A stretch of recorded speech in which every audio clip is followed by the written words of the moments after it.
First, go to this site and download TimerBench.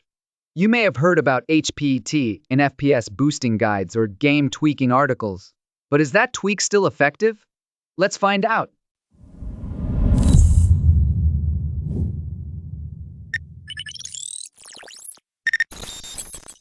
After downloading the TimerBench file, just extract it and open the TimerBench executable file.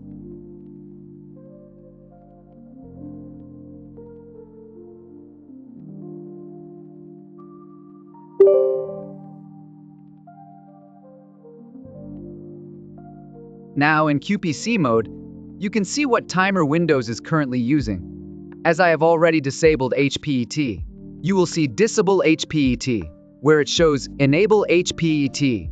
Just click on it and restart your PC. Now, select the resolution you usually play games in. Check the full screen option and run the result. You will see a short cutscene for benchmarking. Let it complete.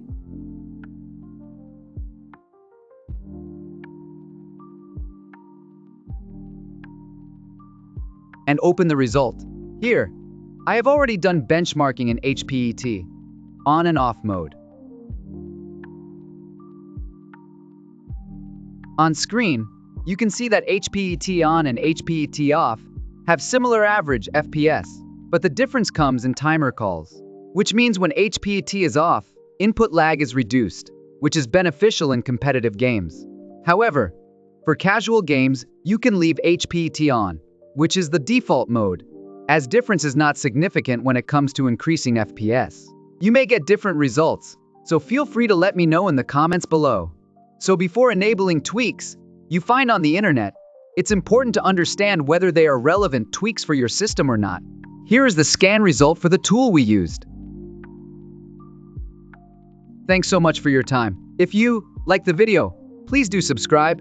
If you disliked it, please let us know in comments what we can improve. Have a good day!